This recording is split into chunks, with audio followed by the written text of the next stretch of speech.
And good evening, everyone. Welcome to Abington Avon High School in Abington, Illinois, as it is time for Illinois High School Association Class 1A Girls Basketball Sectional Semifinal number 1 of the night. You're watching TSSR Game Time live, presented by MDH. I'm Dwayne Hulett. John Reynolds is alongside. We have 2 cameras tonight. Thought about putting one on the scoreboard, but we're going to try doing something a little different tonight. We have a scoreboard. You just won't see the time, but we're going to have a Zoom camera tonight so you folks at home can see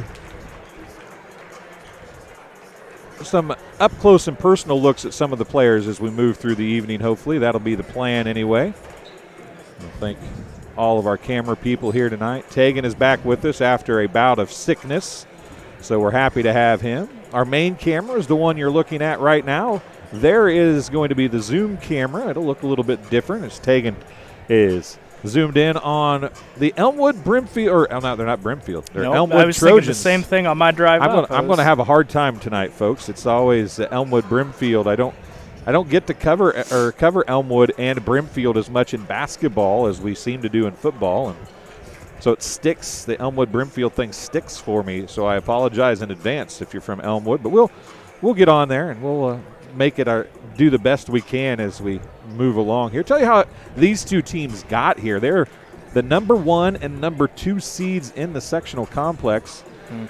The Elmwood Trojans, the number 1 seed, had a bye in the regional quarterfinals. They beat Roanoke Benson 55-42 in the regional semifinals and then beat Princeville 42-29 in the regional championship to get to punch their ticket here to a battle against Mount Sterling, better known as Brown County. The Hornets, they got here by dismantling Scioto, West Prairie. Was at that game down in Brown County, and John's alma mater. Actually, John's still a senior, so I guess it's not really your alma mater. Will be an alma mater. In a couple months. Yep. And they beat them 73-39, and then turned around and beat Biggsville, which is West Central Manchester. All these co-ops, folks. So we tell you the town so you know where it's at, and then tell you we're going to do the national anthem here, so we'll stay with here and let you get the national anthem.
So the national anthem is done. That means it's just about time to play some basketball here for a chance at a sectional title on Thursday nights. Brown County will be visitors on the scoreboard if you're here in the house watching. They'll do their starting lineup first tonight. Katie Flynn.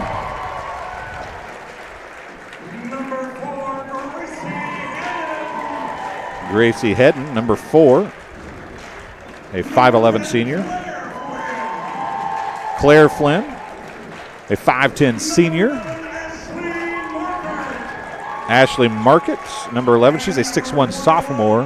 Yeah, when I saw that at the game down at Brown County, it was like 6'1" and a sophomore. Melanie Lohr, a 5'6 sophomore. So some seniors and some youth on the floor for Brown County. They've got some excitement coming down the pipes, it would appear, as well. Now for the Elmwood Brimfield Trojans. Elmwood. Yeah, what you said.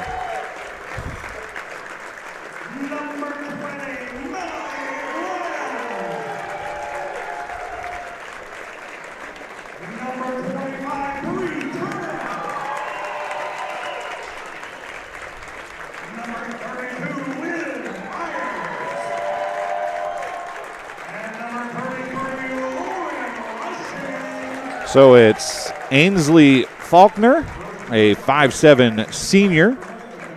Number 20, 5'5" senior is Melody Glenn. Number 25, Bree Turner, is a 5'6" senior for the Trojans. Liv Myers, a 5'11" senior. And Lauren Rushing, a 5'11" junior. Very experience heavy for Elmwood, a little more youth for Brown County. We'll see what works best here as we get ready to go for the first of 2 games tonight. Both of them can be seen here on TSSR Game Time Live, presented by MDH. Market with the tip, and Katie Flynn is going to walk it up the floor for the Hornets. Down low it goes to Claire Flynn passed it down to Hedden, and then Market gets the rebound and the putback for the Hornets. So the Hornets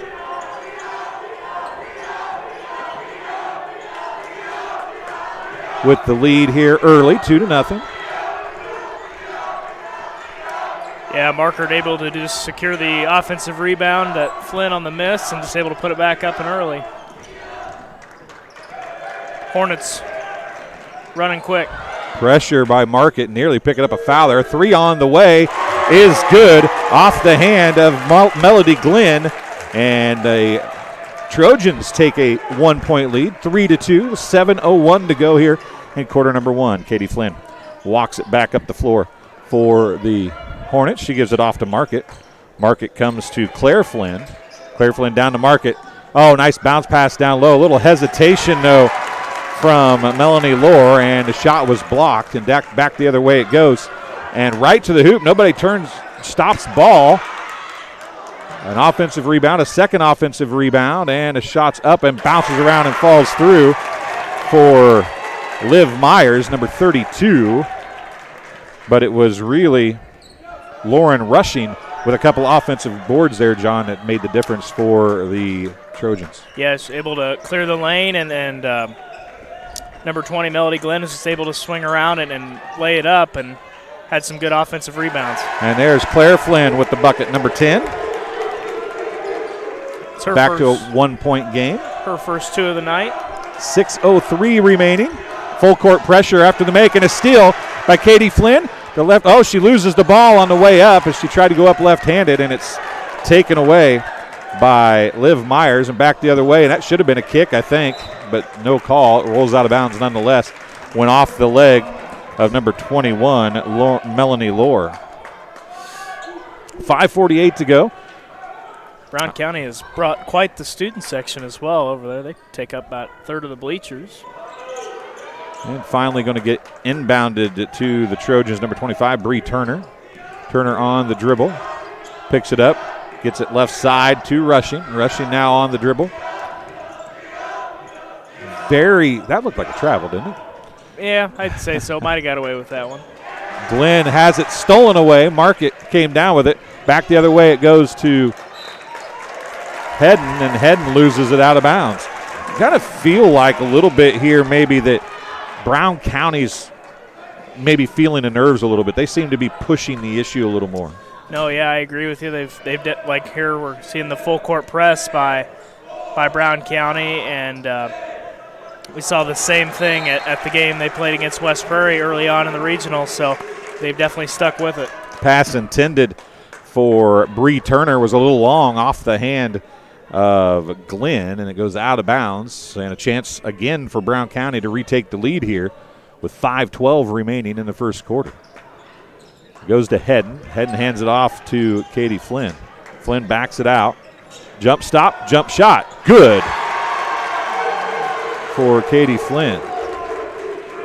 Her first 2 of the night.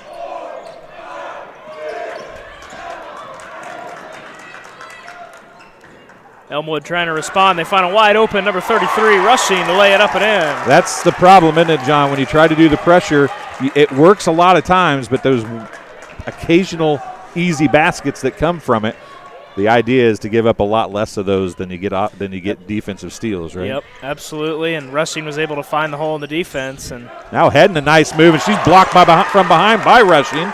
Myers comes down with it. And it's going to go back the other way with Glenn on the dribble. Market comes out to stop her. Man, a big hip check by Claire Flynn out there. And it's going to come out back to Turner. Now Turner goes across court, and a big block by Hedden as Glenn went to the basket. Now Claire Flynn with it. She puts the shot up. It's blocked. Back the other end by Liv Myers. A couple of defensive blocks here on both sides of the basketball. Rushing out to Myers, a little hesitation jump shot, and it falls. For Myers, 3:45 remaining, and a timeout's going to be called very quickly by Brown County, and we'll take one as well. Actually, we'll keep it here to tell you this game tonight being brought to you by Ron Elby Auto Sales with locations in Macomb and Augusta. With 80 years of car sales experience, Ron Elby Auto Sales is your hometown go-to for your next car. In Macomb on East Jackson Street, stop in and talk to Justin, Jared, or Chris, or visit www.lbsalescars.com to check out their inventory. And Adams Experts, looking for top-notch local computer sales and repair services? Call Adams Experts in Quincy at 217-214-3423 for fast, friendly, affordable assistance. We make technology work. That's Adams Experts. Your go-to when your computer goes down. So quick 30-second timeout, John. 3:47 to go here in the first quarter. A very quick timeout, only down by 3. Yeah, must have saw something that the head coach did not like or wanted to set up this next offensive set to get Brown County back in the game here, as Elmwood's kind of had a little bit of confidence going into the early minutes of the first quarter. Hedden with it on the block. Market tried to cut. She gets good position, but Hedden misses it long, and it's rebounded back the other way. Glenn with it now on the dribble, and again, nobody picks her up, and right down to Rushing it goes, but Market was able to get down and block it off. It looked like Rushing might have another one of those easy looks, John. Yep, and there's that hole we were talking about that Brown County does with their press, and luckily Market had her eyes wide open and was able to find that. Market had a steal momentarily there, but Ashley Faulkner, it's the first time we've called her name, I think, since the game started, Rushing with it, and she's being harassed by Market, and Market nearly got another steal, and Faulkner again struggling with it. Glenn finally comes up with it, and the Hornets are just horribly aggressive defensively. And it's paying off. That's going to be a foul on Market. Market gets her first foul of the game, team's first. Actually, it's the first foul on either side. First foul side. of the whole game, so yeah. They've definitely played a very clean first quarter here, both squads have. Not for the first, 5 minutes and 22 seconds. Faulkner's going to inbound it. Gets it in to Rushing, and then Market overran the pass, and a little help defense cut Rushing off that time. Turner with it. Heading on her. Down low it goes to Myers. Market is there. Market hands up, not wanting to get a second foul. Good defense and a good rebound for Lohr. Down in the court it goes in a hurry. Hedden is blocked by Rushing, and it's going to go back the other way with the Trojans. 2:08 to go. A lot of defensive stops down here by Elmwood. They've done a great job on Brown County's big offense. Glenn backed it out there. Down low it goes to Myers, and she's got a height advantage but can't finish over Lohr, and Hedden got the rebound. Or no, that's Katie Flynn with the rebound, excuse me, and she goes back the other way. Near side it comes to Lohr. She looks at the three, doesn't take it. Now she's going to drive, and she's blocked again by Rushing, and Lohr gives up a good 4 or 5 inches to Rushing and took it right at her, maybe hoping to get a foul call, but it was a clean block. Yeah, no, Lohr was more of the dribble drive type down in the game I watched West Prairie and Brown County play. Did not take many shots from beyond the arc. I think she had 1. So we'll see her more down low than we will beyond the arc. Andrea Glenn, a freshman, checking in for the Trojans. First sub of the game for either team with 1:33 to go here in quarter number 1. Market with it. Down low she goes to Hedden. Hedden turn around. They're going to say no basket, but a foul is called. It was on the floor. And when he blew the whistle, I think that's a good call. He was calling to push before the turn to shoot, and I think that is a good call. I know that Brown County fans not going to like that, but I think it was a good call. Yep, getting the push right before the shot, and if you're a Brown County fan, probably don't like that call, but I think it's the right call. And there's Lohr for 3. It's short. Hedden with the rebound. She's going to be blocked again from behind by Rushing on the floor. Jump ball possession arrow favors the Elmwood Trojans.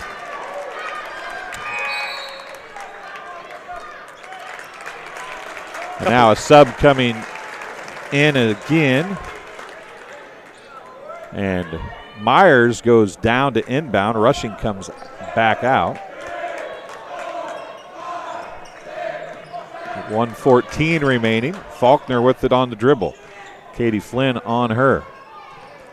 Rushing comes up to try to get it. Myers down low on Hedden, and there's a lot of body contact there, and it does draw the foul. And we're going to have our first free throw shots of the game. At the free throw line, going to be number 32, Liv Myers, a 5'11 senior for the Trojans. First free throw is good. We'll point out, that's the first point scored since that timeout, about 3 minutes to go in the quarter. Neither team has been able to get much going offensively. It is a 4-point lead for the Trojans as the second free throw's off, no good. Mark misses and makes for free throws. Yep. She's got. No, Mark misses and makes. Yeah. Okay. 1 of 1. Yep, she's got 5. Heading with it. Nearly has it stolen away by Faulkner, and they had Laura wide open in the corner. Didn't see her. Katie Flynn comes out to get it with 35 seconds remaining.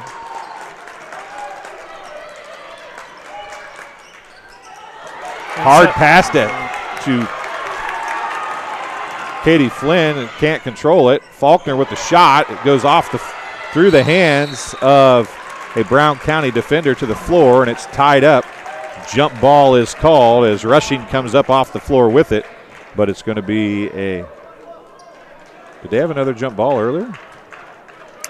Yes, there was one earlier. Yep. Was it? I didn't remember a jump ball. No, it was not a jump ball. They called the foul before the. Didn't Brown County get the jump? I believe so.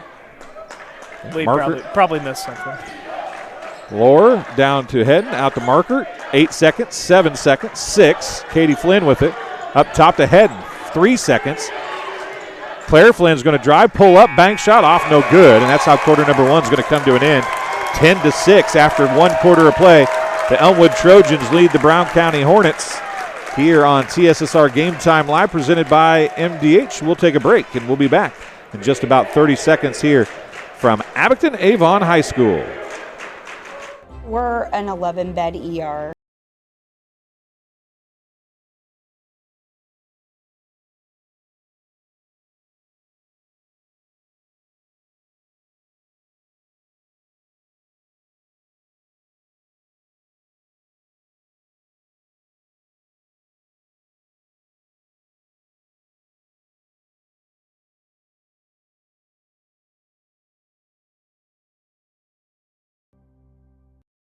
Well, I've always had an interest in the medical field, and then growing up, I actually went through physical therapy myself for an injury, and that got me back to playing my sports and the activities that I loved. So seeing that firsthand, I got to see how much physical therapy could really benefit others.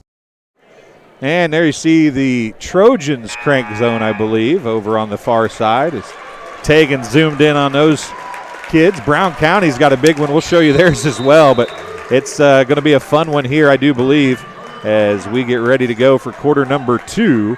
Live from Abington Avon High School, you're watching TSSR Game Time Live, presented by MDH. We'll update the quarter. And right through the legs of Rushing, and it's going to be over and back. Went right through the wickets. Yeah. Yep, Rushing just a little late to respond to the pass out and went right through her legs. And Brown County will inbound the ball. It's Flynn in the corner.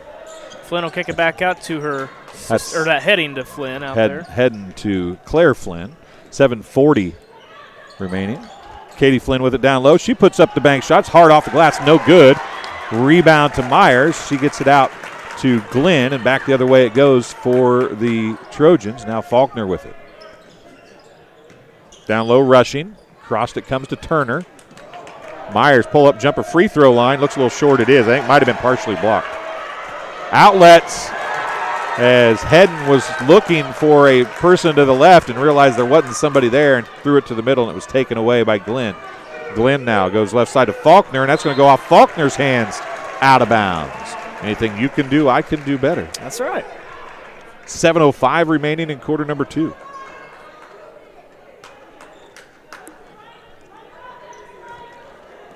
Kind of expect, John, at some point the offenses are going to catch up here, right? Yeah, these two, I mean, they're here for a reason, and they've got some good firepower and offenses, like I said, so we'll definitely see that pick up, I'd say. Katie Flynn again putting up a shot. It was it was at least contested, maybe partially blocked by Rushing. 3 on the way is hard off the back iron, no good. Rebound to Myers, and she loses it out of bounds as she was trying to gather it up to go up for the shot, it looked like. Had Markert right behind her, too, is definitely not going to help. Yeah, feeling that pressure, right? I mean, you've got that pressure of, that tall 6'1" girl behind you trying to speed things up a little bit. Yep. Probably. Definitely not in the favor of Myers at all, so. Katie Flynn with it. Up top it comes to Hedden. Hedden backs things out, resets here, 6:20 to go. Lohr with it. Back to Hedden, over to Katie Flynn. Approaching the 6:10 mark now, and then Hedden takes her eyes off the ball, and it's going to be an over and back violation. And a sub's going to come in. I think Hedden's going to take a seat. Coming in for Brown County is going to be number 13, Kendall Painter. Kendall Painter is a 5'6" sophomore coming into the game. So seeing some young guns like we talked about earlier at the beginning of the game. Rushing. Playing for Brown County. Painter on Turner. Katie Flynn tried to get a steal, overran the pass. Myers with it now. That's going to be Glenn on the dribble. Lohr on her, cuts her off. Back out top to Myers. 5:45 remaining in the first half. That throws off a foot. There's a lot of contact there as Katie Flynn gets knocked down. Faulkner comes up with it, a 3-on-2. Out to Turner for 3. No, that's Glenn over there for 3. Markert goes, Markert ran right through Myers, and that's going to be foul number 2 on number 11, the very good sophomore for Brown County, Markert.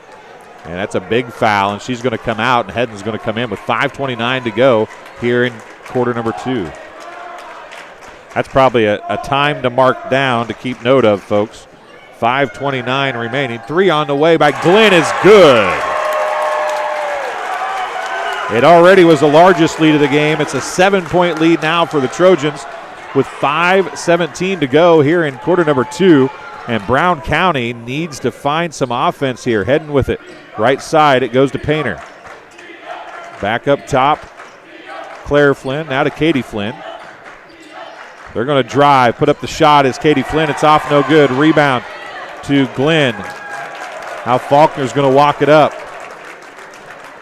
He definitely got that mismatch down low with Rushing and I think the Flynn down low. So definitely probably see Elmwood to look to explore that. Faulkner on the dribble.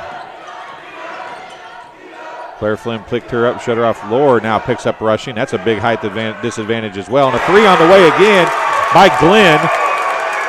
And our first double-digit lead of the game comes at 16-6 with 4:25 to go in the first half. Glenn ain't afraid to shoot it from beyond the arc. That was a pretty deep 3, made it look easy. Katie Flynn forced that one up. You can see Brown County now, John, starting to press a little bit. Yep. And definitely trying to hurry up their offense, and it's just not working. Faulkner can't finish, but Rushing is there for the offensive rebound and the putback.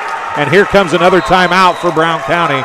And you had to see that one coming. The first one came so quick, almost surprised me a little bit that it didn't come sooner.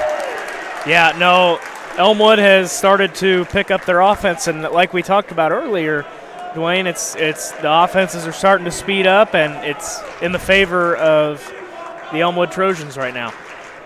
Game being brought to you by McDonough District Hospital Athletic Trainers and MDH Rehabilitation Center with locations in Bushnell and Macomb. Provide expert help to area student athletes and the prevention, care, and rehabilitation of all athletic injuries. Learn more at mdh.org. Medina District Hospital, more than hospital care, a hospital caring. And Sports Corner at 124. Macomb's original local sports bar is Sports Corner at 124. With a focus on local sports, catch WAU games and all the area TSSR Game Time live broadcasts at Sports Corner at 124. All will enjoy your favorite cold drink and some of the best food in West Central Illinois. Stop in and say hi at 124 North Randolph Street in Macomb. We want to tell you our live chat's open. That's a cool little thing we try to do. If you are into that kind of thing, hop in there. Tell us where you're watching from, who you're cheering for. We have about 100 people watching right now, so hop in there. Let us know who you're cheering for, whether you're a Brown County fan or an Elmwood fan. We don't care. We're equal opportunity. If you have any questions that we might be able to answer, drop them in as well.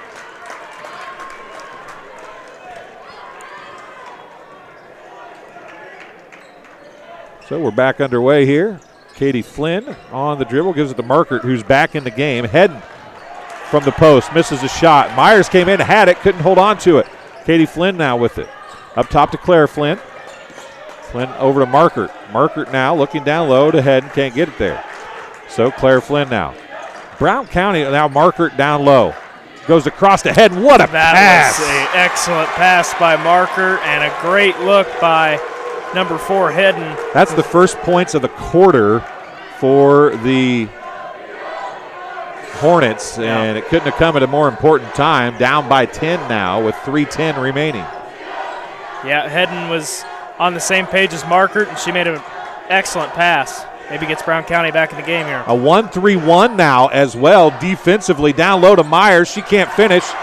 Rebound on the far side by Claire Flynn. She pushes it up with 2:52 to go. A little defensive change, maybe. A 1-3-1 is not the normal zone, right? It's a very pushy, very in-your-face kind of zone. And now Hedden with it on the block. Turnaround jumper. Good for Hedden.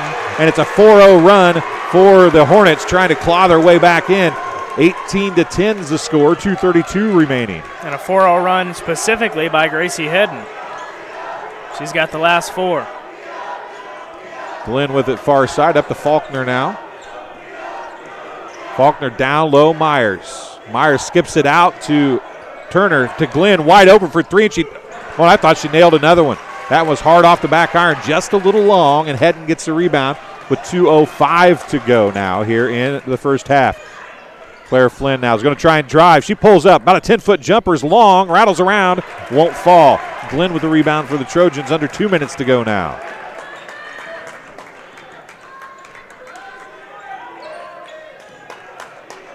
Let's take a look at Tegan's camera for a second. We'll zoom back out here and let you see the whole deal. Faulkner, she can handle the ball pretty well, can't she? Yeah, she's done a great job going against these bigs for Brown County, and Markert comes away with the steal there. Here comes Brown County. Yeah, it was a good play defensively by Katie Flynn, and a foul's going to be called on 25, Bree Turner. It'll be her first, I do believe. It is. Team's second. Yeah, fouls have been very, very limited here. 1:31 to go here in the first half. Markert, right back into Katie Flynn, and she's fouled that time as we have a few fouls popping up here. And the first free throws of the game going to come for the Hornets, as the foul was on number 4, Ainsley Faulkner, her second, excuse me. They have 4 now. Yep. First free throw by Flynn is good. So it's a 5-0 run now. They're down by 7, trying to make a 2-possession game out of it here. She does. She gets her first points of the quarter. 6-point game. 1:25 remaining. Turner with it. And a double dribble is going to be called as Turner tried to pick it up to give it to Faulkner. She lost it, and when she dropped it and picked it back up, that's a double dribble. Yep. So with 80 seconds remaining here in a quarter, the Hornets have a chance to cut it to 4 or 3. They have not really looked to take the 3 a whole lot, though. No, they've had one look from 3, and that was Laura in the corner. And she is not on the floor right now. Into Markert. Markert going to drive.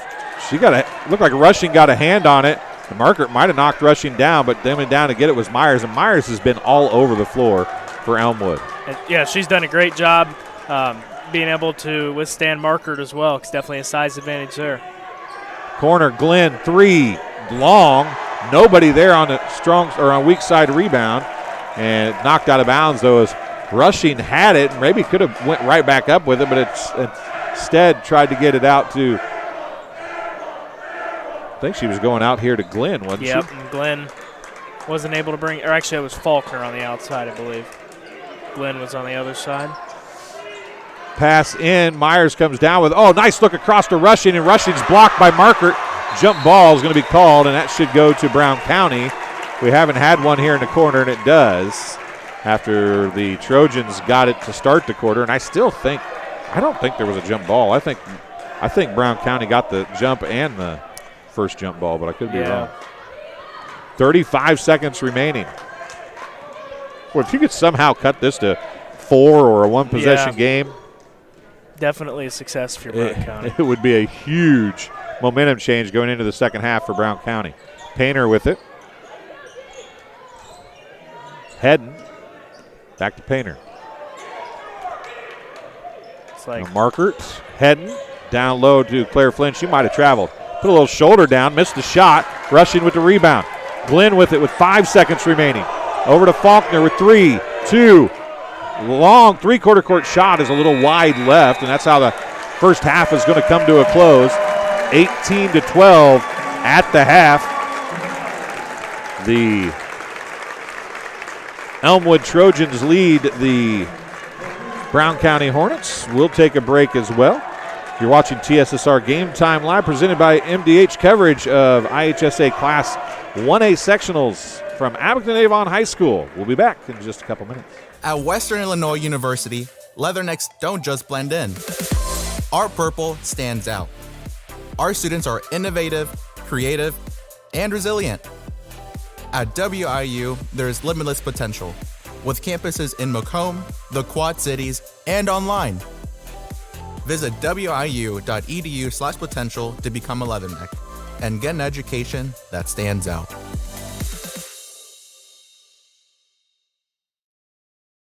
After my appointment that day, I just made up my mind that I'm going to have my baby here in Macomb and this hospital, because irrespective of where you're from, who you are, it's just their line of duty to make sure they give care, make you comfortable. I thought about the staff of MDH, they're all good. And you will get all the support you need. This is just the best place for you and your family. And welcome back here to Abington-Avon High School in Abington, Illinois. IHSA Class 1A sectional basketball. The home of the Tornadoes, but it's all about the Hornets and the Trojans here in game number 1. I'm Dwayne Hulett. John Reynolds is alongside. And, John, you got some stats, but there's not a whole lot of them. Yeah, I do. It's definitely been in the hands for Elmwood. It's been in the hands of Melody Glenn, who's got the lead score. She's got 9. Liv Myers has 5 points, and Lauren Rushing has 4. And for the Brown County Hornets, Katie Flynn has 4, as well as Gracie Hedden. Claire Flynn has 2, as well as Ashley Markert. And in the foul department, Ashley Markert has 2, and Gracie Hedden with 1 for Brown County. Ainsley Faulkner has 2, and Bree Turner and Lauren Rushing both have 1. It was a 12-point game with 3 minutes to go in the quarter. Hedden went out of the game very briefly when she had an over and back where she looked away from the ball, got away from her, and went over and back. They took her out. She wasn't out very long because Markert got a foul, so she had to come right back in, and that's kind of when things changed, wasn't it? That's when it started to change. Another basket or two by the Trojans, and then, boom, away it went. Yeah, I mean, in the hands of Brown County, they were looking down the throat of a 12-point deficit, like I said, with about 3 minutes to go in the second half. So the way that they were able to turn that around and cut that in half going into halftime is definitely going to be a huge confidence booster for them and a momentum shift going forward in the next 16 minutes of play. So we got a word from MDH, our title sponsor here on TSSR Game Time Live, presented by MDH. So we'll take a break. We'll be back in about 6 minutes with the second half. It's 18-12 The lead is for the Trojans over Brown County. We'll be back in just a few minutes. All right, welcome back here. I'm with Dr. Ed Card from MDH. And Dr. Card, you're a face that a lot of people throughout Macomb, I've worked in Macomb in media for a long time, so I've heard your name, seen advertisements with your name and picture in it for, we're not going to talk about how long, but it's been a while, okay? You're quote-unquote retiring, sort of, but you're the chief medical officer still. True. I am no longer doing surgery. I'm no longer doing clinical medicine. I have two very good partners coming in who are going to be taking over the clinical side of things. And I want to be there for them to help them with the transition into private practice and so just provide some support. They don't need a whole lot of support, but for what they do need, I want to be there. And then I'm transitioning into full-time administrative position as the chief medical officer, which puts me in charge of the quality program, the patient safety program, and the med staff office, as well as utilization management. And those are all areas that we've been working on in the past. And I've been chief medical officer for 2 years, but now I can devote a lot more time, a lot more energy to improving those programs, and by extension then improving the quality and safety of care at our hospital. I feel like that seeing you as many years as you put in at MDH and being willing and able to stick around after you're done doing surgery, you're done doing your clinical hours, you're willing to stay here. To me, that must mean that you feel like MDH is on the right track and doing things the way you want it to be done, right? I thoroughly believe that. I think we're in a better place now, clinically, administratively, and with the new surgeons. I think we're in a better place than we've been in all the time that I've been here. And while we've tried not to mention it, it's only been 38 years. So you have a few things up your sleeve that you can, the new guys and girls and whoever might come after you while you're still here, you've got a few tricks you can probably teach them, right? You pick up a couple of things in that long period of time of doing surgery.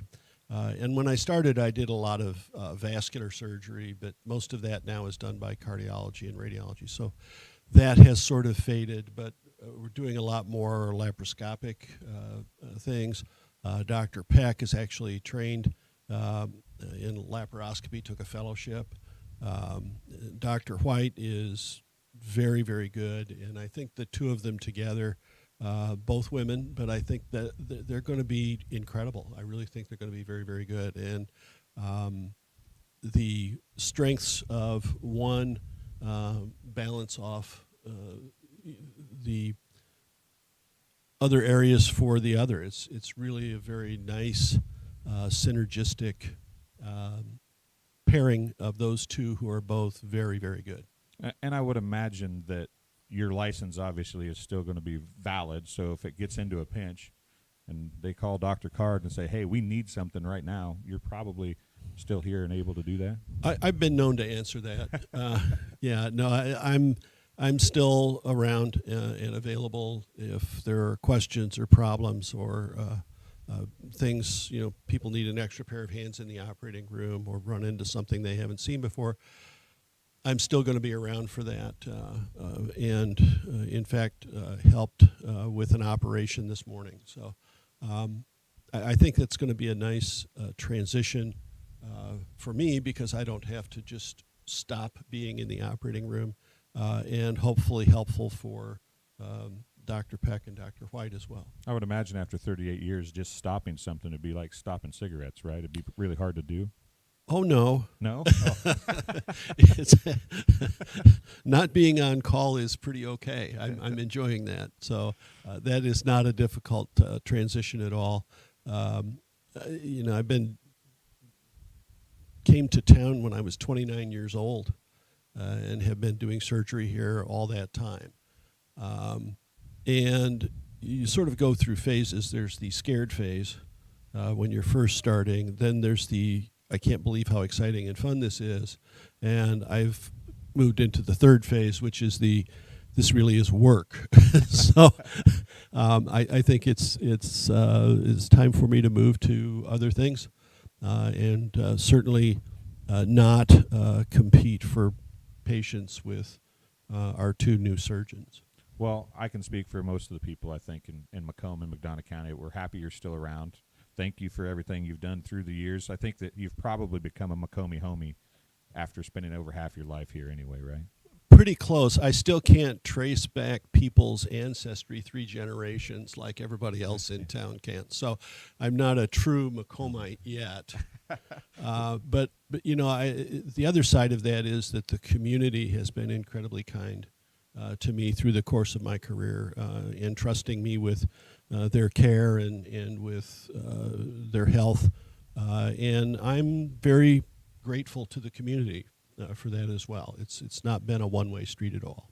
Well, I'm Dwayne Hulett. This has been Dr. Ed Card. Thanks for joining us. We'll be back with some more sports right after this. All right, welcome back. Second half action just about ready to get underway. John, keys for the second half from your perspective. From my perspective, I would have to say for Brown County, you've got to continue the press. It seemed to work really well. And after Hedden got out of the game, the offensive scheme that the Brown County head coach rolled with was definitely the key for Brown County in that access. And for Elmwood, it all starts with getting the ball across the timeline. Brown County's done a great job on the press, so being able to get the ball across the timeline and getting Glenn the looks on the outside as she's been red hot from 3 are my keys to the second half. Diana Smith hopped on and said, pretty sure that the Trojans had the first jump ball early in the game. I'm 99% sure that the Hornets won the jump, but I don't remember. I just completely zoned on a jump ball being called. That could have been a foul, and then there's a jump ball, and it's going to go to the Hornets. Hey, I caught that one. Diana, thank you, though, for pointing it out. I appreciate it because I was totally lost. I had no idea that there was a jump ball called. Yeah, I thought there might have been one down here, but as my mind has escaped me. We are in the third quarter. I guess I ought to put that up for everybody.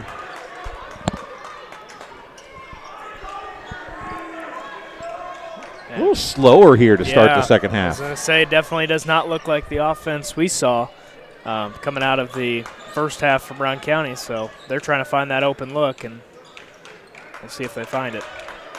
Elmwood plays good in-your-face defense. Oh, nice look down to Markert. Markert can't finish, though. Gets her own rebound. Throws it up after trip, and it goes, and she is pumped, and it's down to a 4-point game for the Hornets. It's 18-14.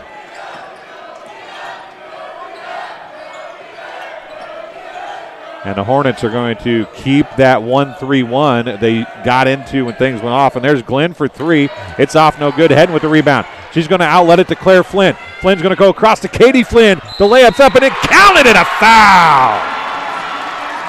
And just like that, a chance to make it a 1-point game. The foul is going to be Katie Flynn got the bucket. Yeah. Not sure who they called that foul on. Sister connection there. And Flynn hits it, and we're down to a 1-point game. Yeah, I'm not quite sure who that foul was on.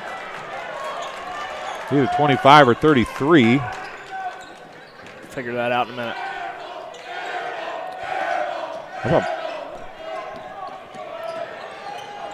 Faulkner over to Glenn. Glenn's going to go down low to Myers, and coming around, they're going to call a foul as Lohr was down there fighting for it, and she was in and had the ball. Myers ripped it away from her, and then they're going to call Lohr for the foul.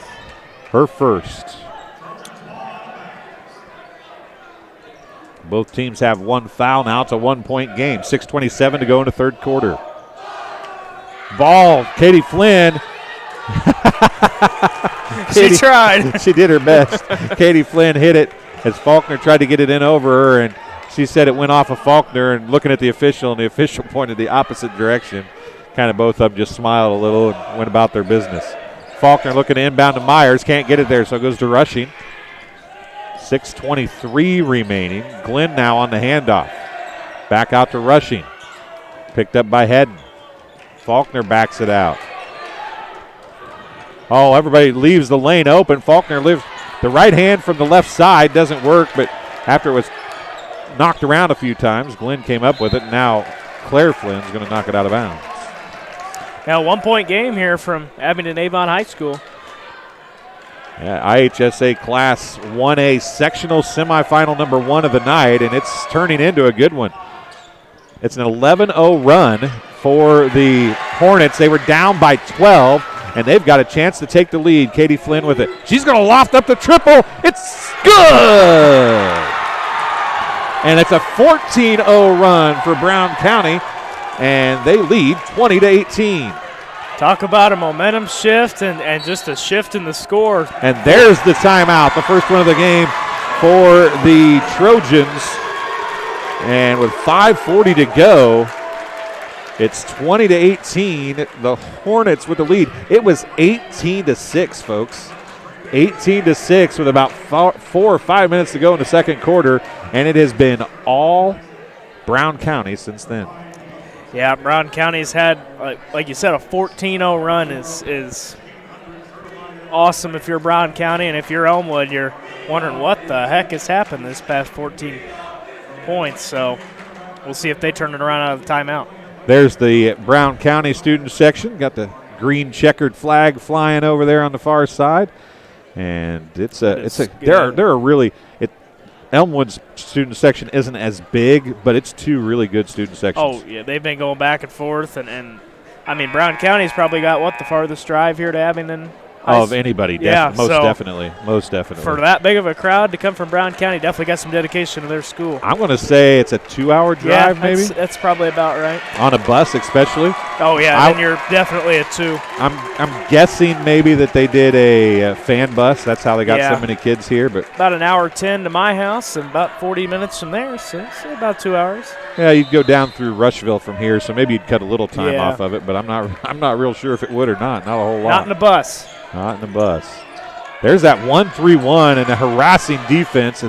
Faulkner finally got it to Turner. Turner gives it to Glenn, back to Turner, and they are extending that 1-3-1, and it is just up in the face of the Trojans right now. You have to kind of feel like if the Trojans could just get a basket, right? If they could just stop the momentum a little bit, things might change back. Faulkner, what a pass to Myers. Myers puts it up and in. That might be the basket that gets them going here. We're tied at 20. A 14-0 run comes to a close. Liv Meyer gets the first points. 5:04 of the third quarter. Elmwood. Hedden gets it to Markert. Markert's going to take the jump shot in and out. Markert hasn't scored yet, has she? She's got, I think, 2 points. Yep, she's got 2. Hedden put the offensive rebound up and missed that as well. And it's 4:40, and now the Trojans, after giving up 14 straight, have a chance to take the lead here with the basketball. And again, there goes Katie Flynn out, and the ball goes past Turner. Claire Flynn knocked Rushing to the ground. Rushing comes back up. Now let's go to Faulkner. Faulkner now on the dribble, backs it out. 4:20 remaining. Turner with it. Right side Faulkner. Skips it across to Glenn. Glenn has not had that open look at the three of late, has she? Nope, they have definitely. Faulkner says, I can take them too. And man, that was hard off the backboard. And Turner had it, was stripped away. Katie Flynn now is going to try and drive on Faulkner. Faulkner does a good job, but it counted and a foul. And Faulkner is going to pick up foul number 3.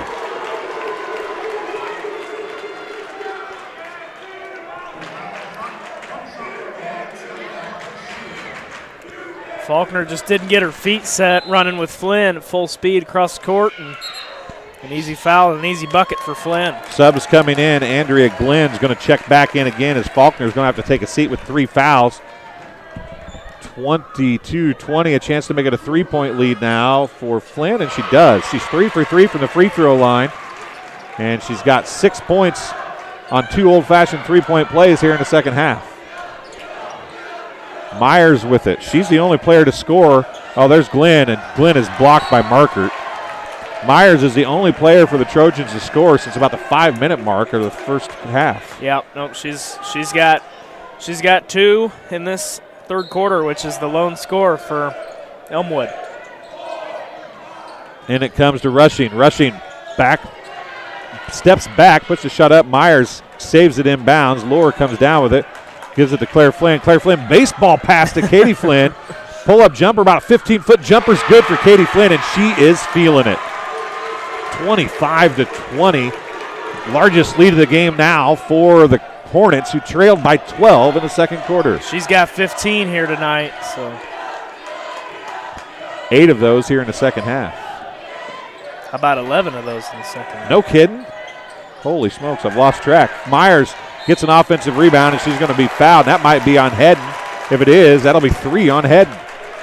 It's not a good night to be a number 4. It is not. Nope, they're going on Claire Flynn. All right. Claire Flynn gets the foul.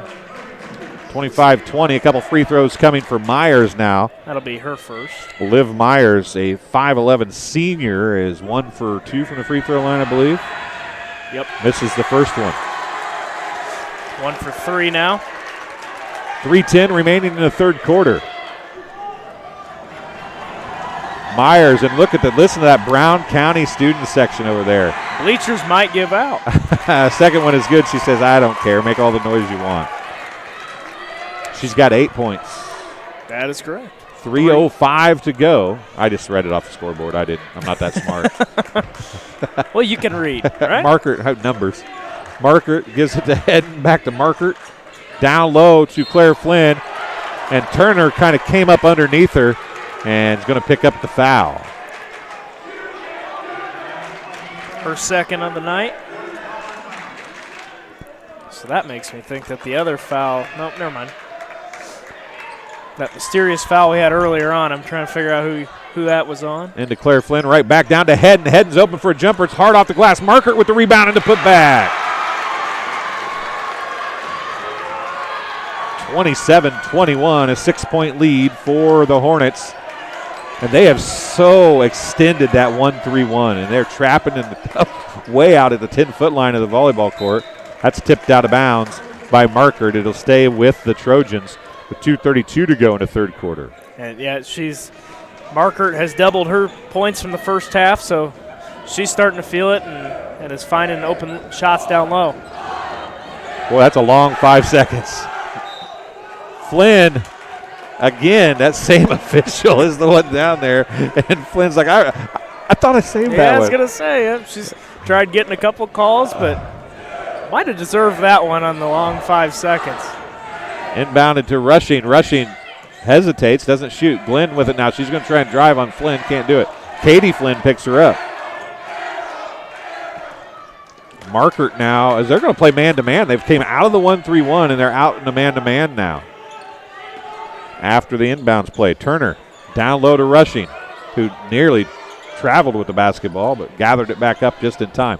Myers, turnaround jumper from about 10 feet, off, no good. Markert tips it right back to Myers. Myers going to put up the shot, and she's going to be fouled by Hedden. There's no doubt that one's on Hedden, and that will be foul number 2 on Hedden. It will be. 2 free throws coming from Myers. She's 2 for 4 on the night. Ooh, we might have found it. I think that other foul was on Hedden. She's got 3. No, dang it. First free throw is good for Myers. You looked at the wrong side of the scoreboard, didn't you? Well, they had 3 on the middle, so I was going to take it, but it'd be 2 on Hedden. Myers trying to get over 50% or stay over 50%. She's 3 for 5 right now. Make her 4 for 6 from the free throw line. And she's matched her point total from the first half.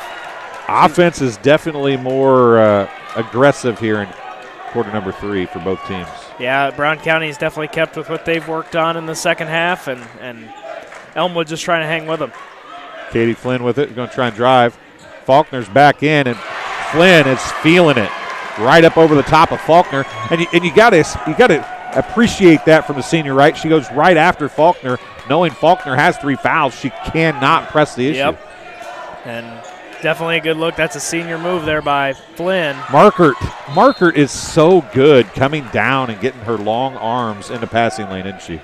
Yeah, and when you stand at 6'1" and you're a sophomore, I mean, especially on the basketball court, especially on the women's side, is definitely going to give you an advantage.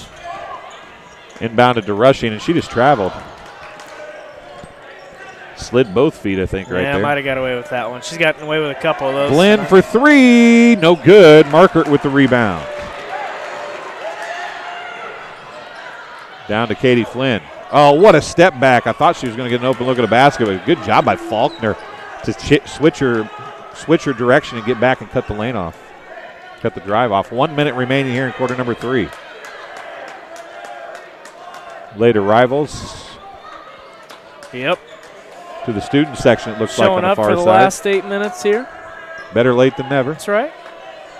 And the Hornets spreading things out, slowing things down here with a 6-point lead, 29-23. And they're going to hold it for one shot, it would appear. Yeah, just don't want to give the ball back to Elmwood here, I don't think. And well, I'm thinking if I'm Elmwood, I'm at least going to make them be out there and dribble the basketball a little bit, be in that 5-foot area, right? 20 seconds remaining. Yeah, we'll see what they've got drawn up here. They've got something. You can see Claire Flynn just out there holding on to the basketball. Right into Markert it goes. Now heading, and she's going to be fouled after all that. That's on Faulkner as well, so. And Faulkner's going to pick up foul number 4. So number 23, Andrea Glenn, is going to check in for Faulkner. She has not played much at all when she's been in. No, Into the corner, Laura for 3. It's partially blocked. Markert gets it. She's going to put it up and off, no good. She taps it back up and in, and I think it was Markert. I thought it was number 4. How do they not say that's good? Did they just say that's no good? I'm not sure if they're going to count the basket. If they do, one official waved it off. They are not going to count the basket. How is that not good? If the shot was good, it was number 4, Hedden, who would have the basket. I don't think they're going to count it, though. Well, they put it on the scoreboard, and nobody's came to the scorer's table to change it. I mean, that was not even close, I didn't think. No, the shot was off before you see the A-Town's got the nice red LEDs that go on behind the backboard, so I think that definitely the shot should have counted for Brown County, and it does on the scoreboard, but you can see the Hornets making a lot of noise on the far side. Looks like they will count it, so I'm going to give it to Heading. We'll see if they change at some point, but I mean, I had no doubt that it was good when I saw it go up. No, I would agree with you, and it looks like they'll give it to them so far. Let's see how that goes. The official should have came over and talked to the bench if that was not going to be a good basket. Yeah, no. And it was only one official that waved the arms no good too, so. Maybe the other two out of different perspective, who knows? Here we go. Final 8 minutes, quarter number 4, taking off right here, and we are underway as it's a 6-point lead, make it an 8-point lead for the Hornets. It's the largest lead of the game for them. Rushing to Glenn. Turner for 3, left wing is long. Rebound to Hedden, and can't fall down with the basketball. Yep. And Katie Flynn is saying she was dribbling when she fell. Not going to get the benefit of the she's conversation. Tried with the men in the black and white. That was a different official at least. Yep. So she's spreading her wings. Yep. Trying to. Laura gets it as 5 seconds was nearly there. Katie Flynn as it was thrown away. She backs it out. 7:35 remaining. Laura with it now. Left side Markert. Markert into Katie Flynn. Wanted to get it to Claire Flynn. Couldn't do it. Heading to Markert. Back to Katie Flynn. Off the foot of Glenn of the Andrea variety. Heading. Laura's pump fakes, drives, puts the shot up. It's off, no good. And it's going to be to Myers, who gives it to Andrea Glenn. And Glenn is going to take it up the floor now. She's going to pull up, put the jumper from about 14 feet. It's off, no good. Heading with the rebound. 6:55 remaining. She's going to go to Katie Flynn. And timeout on the floor is going to be charged to the Hornets with 6:53 to go here in the fourth quarter. 2 timeouts will be remaining for the Hornets. I do believe they've called 3, correct? Correct. Faulkner came to the scorer's table. She's going to check back in here momentarily. Once again, Faulkner coming in with 4 fouls, 6:53 to go. Probably another little point to not mark down here. She's been key. She hasn't scored a lot, John, but she's been very active defensively and very active with the basketball on the dribble drive. Yeah, no, Faulkner with 0 points, but 4 fouls. She's done a great job defensively, despite the fouls she has, to really kind of hold Brown County and keep them within 8 here, and have kind of been able to see the change when she's not on the court. So the difference now is how do you have to change your game, right? With 4 fouls, knowing you need to try to at least make it to close to the end of the game, right? Yep, of this next 6:53. So we'll see how Faulkner does. Don't know, is she a sophomore maybe? No, Faulkner is a senior, okay, 5'7" senior. senior. Yep, she'll get the last 8 minutes potentially of her high school career, so we'll see how she does. Katie Flynn gives it off to Hedden, 6:43 remaining. Claire Flynn down to Lohr. Lohr puts up the shot, and she's fouled by, I believe, Rushing. Yep. It is on Rushing. Be her second. Foul. Yep. Lohr at the free throw line shooting 2 for the Hornets, and you would expect, John, unless this opens up more, there's probably going to be a whole lot of this in the fourth quarter. Yeah, I tuned into a game Kenny Suter had just a few days ago, and a lot of fouls in that late third quarter into the fourth quarter of the women's A-Town game. And both free throws good for Lohr. It's her first points of the night. 34-23, first double-digit lead.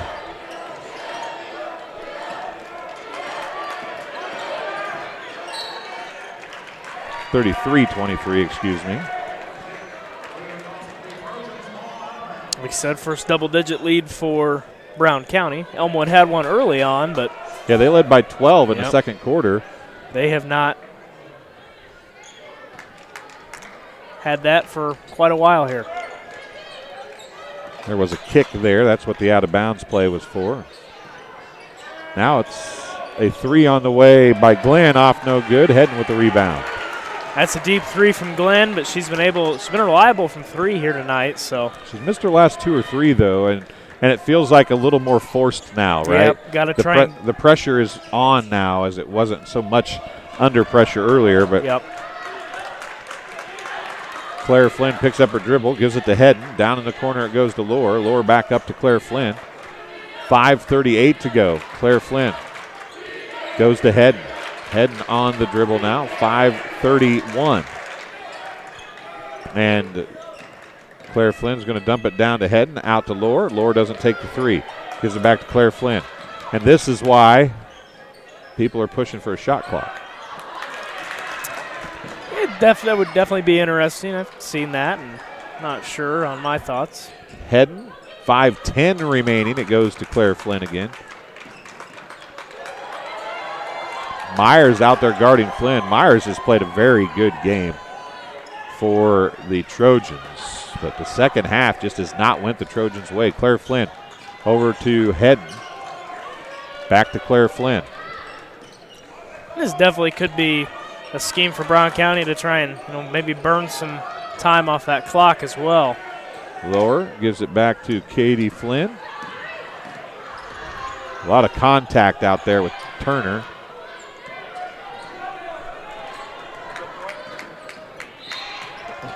And finally, a foul is going to be called. Turner's going to pick it up with Turner's third. 6th team foul for Elmwood. So the Hornets will be in the bonus the rest of the way. And Turner's going to come out and foul again. It's number 4. Like we said, you're probably going to see a lot of free throws down the stretch of this game. It's a 10-point lead for the Hornets. And you're giving the ball to Katie Flynn at the free throw line. Definitely. She's 2 for 2 here in the second half, I do believe. Sounds about right. And I jinxed her. Rushing gets the rebound on the miss. And the front end of the bonus is huge miss.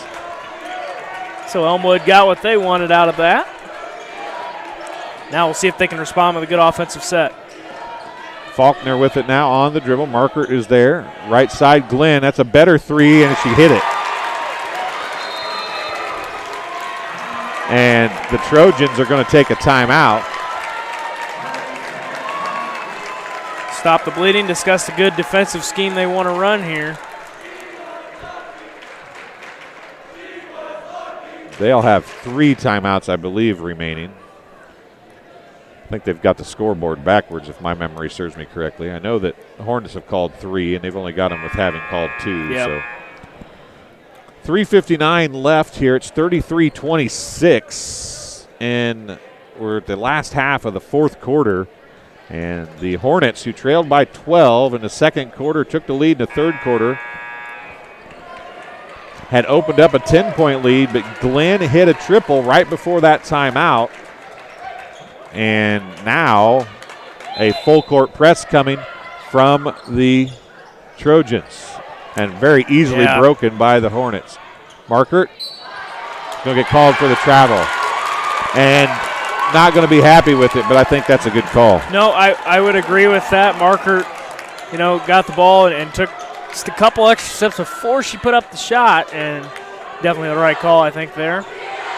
She wanted a foul, but she shuffled her feet before she went to shoot, and I think that's what got it. Glenn open again for 3. It's good!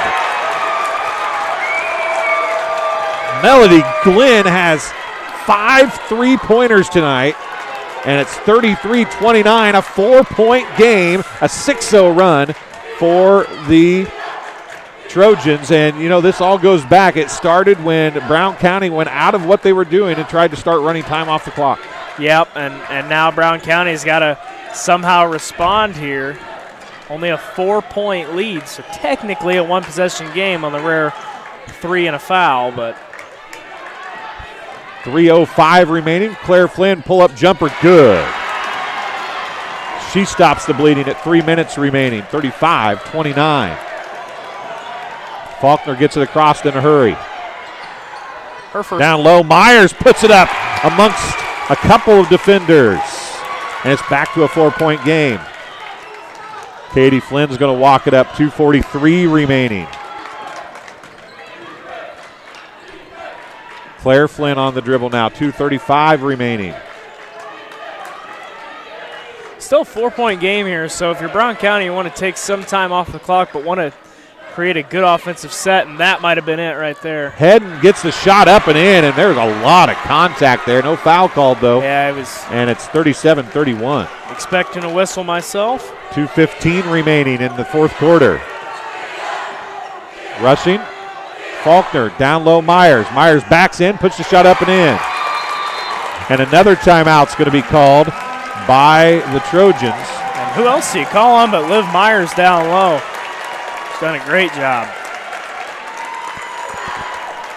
2 timeouts. Well, now they've got, I might have missed the timeout, I guess. They got them as 1 timeout remaining. We'll take a quick break, and we'll be back on TSSR Game Time Live, presented by MDH, live from Abington Avon High School. It is the sectional semifinal number 1 of the night. We'll be right back after this. At Western Illinois University, leathernecks don't just blend in. Our purple stands out. Our students are innovative, creative, and resilient. At WIU, there's limitless potential, with campuses in Macomb, the Quad Cities, and online. Visit wiu.edu/potential to become a leatherneck and get an education that stands out.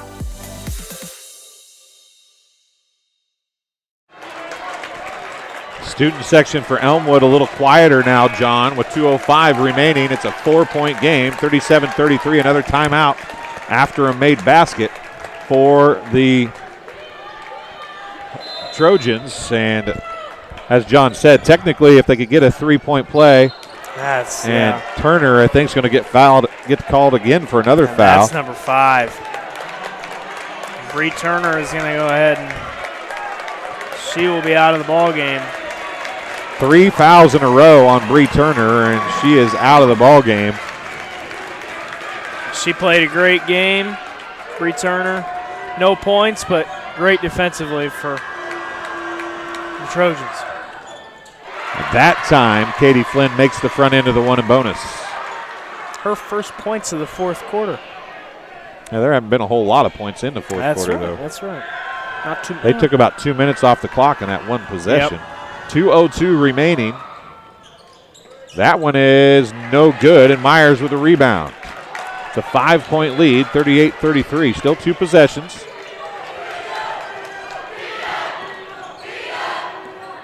Andrea Glenn with it. Right side to Faulkner.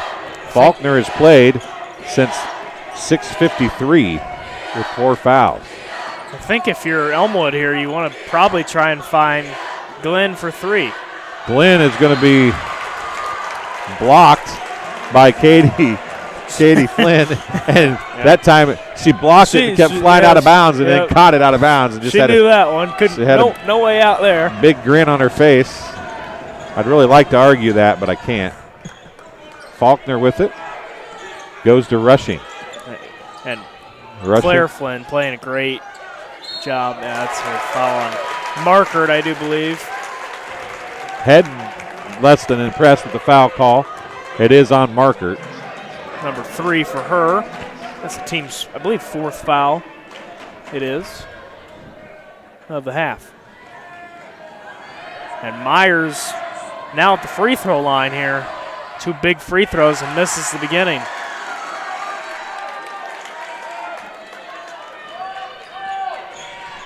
Myers made the first one, correct? Or did she miss Missed. it? Missed it.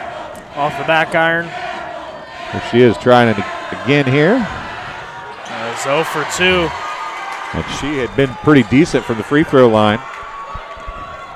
And now you've got to get up here if you're. Melody Glenn just pushed Andrea Glenn forward and said, we have to be up in a face here. Don't fall back. And a foul is going to be called on the floor on Andrea Glenn, I do believe. Yep, I think she's got some to give as well.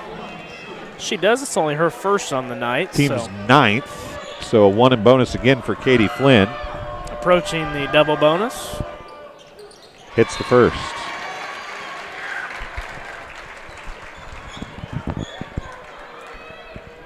And a 6-point game here. 39-33 the score. Second one good as well. And the Hornets are going to take a 30-second timeout.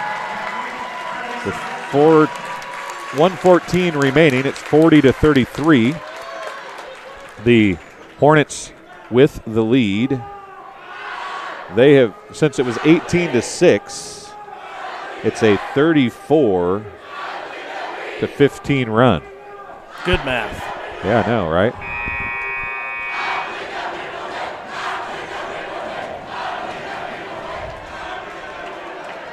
And the student section over on the far side having some fun.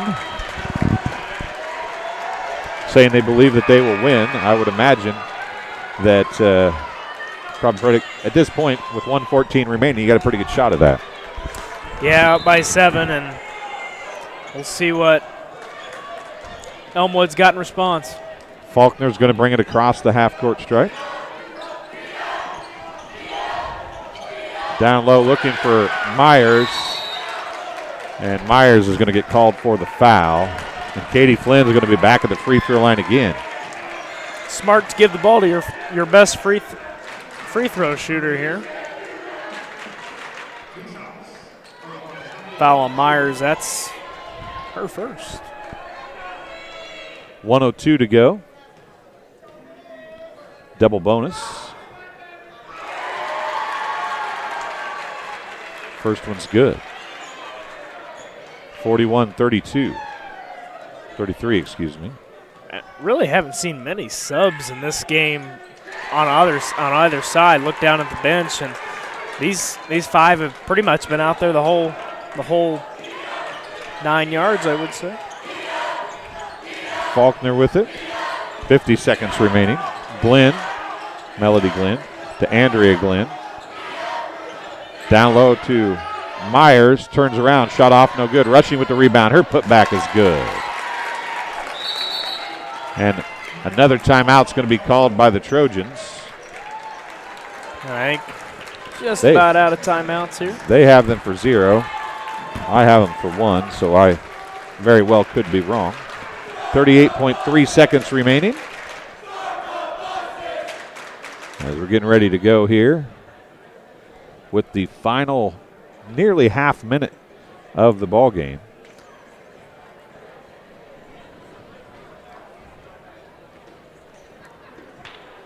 Really, at this point, John, it takes a miracle down by 7, right, with 38.3 seconds. But if you want a chance here, it has to be no mistakes and a bucket every time. And absolutely. And in high school, it's definitely tough. And in this stressful of a situation for these girls, it's definitely also going to be extremely tough. It's like Havana and Anawan get ready. They'll be the next game we'll have here on TSSR Game Time Live, presented by MDH.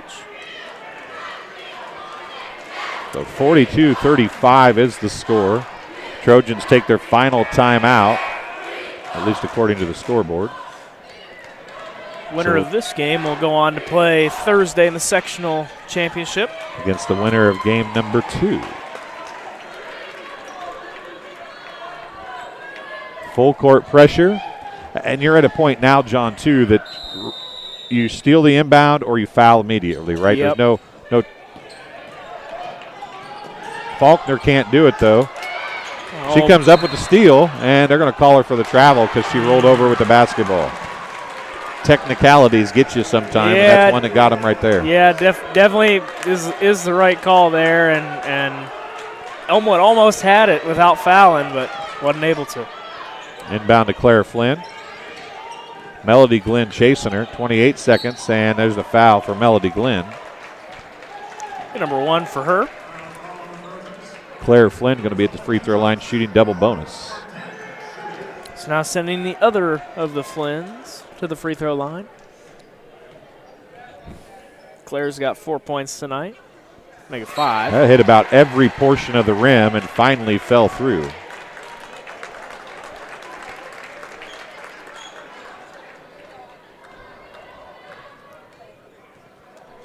.3 seconds remaining.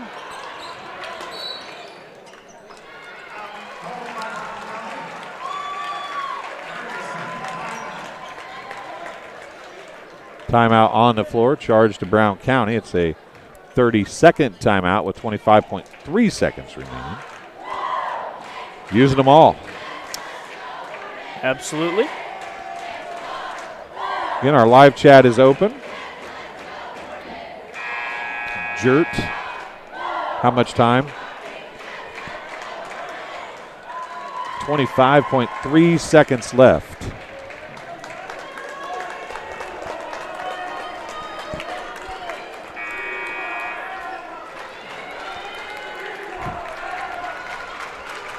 Lower marker Flynn, and heading in for Brown County.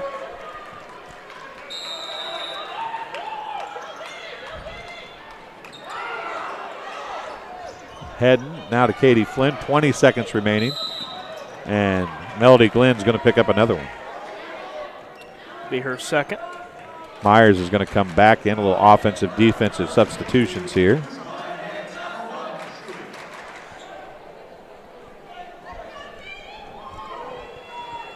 Chloe Howardson checked in recently. Flynn hits the first. Myers checking back in. Number 33 rushing as well. Caitlin Knoll checks out,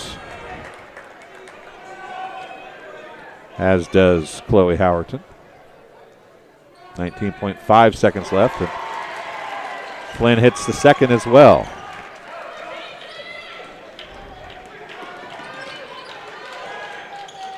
Skip across, Glenn with it, pull up, left elbow jumper, long. Claire Flynn with the rebound, 8 seconds. Katie Flynn. Myers is going to pick up a foul with 5 seconds remaining. Kind of a give or take foul there by Myers, gets 7 seconds left. Katie Flynn is going to get another foul shot opportunity here. Hits the first. Have you kept track of the misses? No. That's many. That's what I was telling you to do earlier, is keep track of that free throw misses. When you weren't, you know what?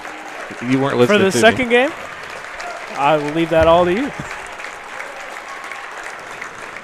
You're not keeping stats if you don't keep the misses too. There ain't been many misses from Katie Flynn at the free throw. No, there hasn't. No, there Maybe has two. not. I'll go She out missed on the a front limb. end of a 1-and-1, the first 1-and-1. That might be the only one I remember. I jinxed her on another one too.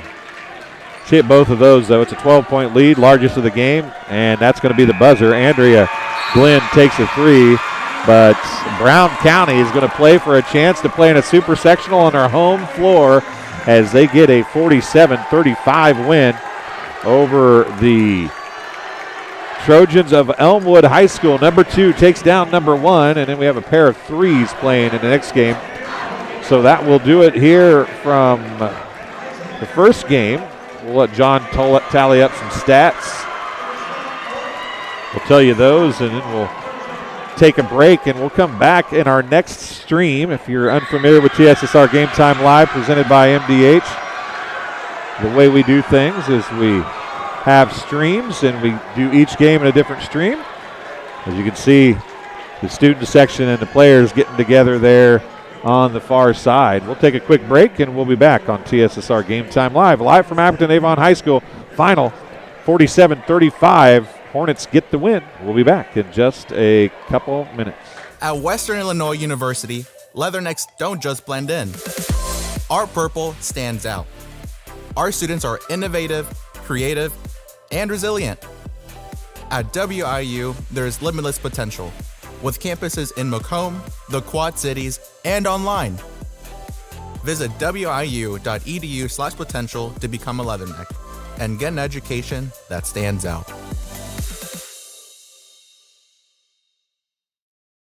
And welcome back. Quick stats here before we take a break.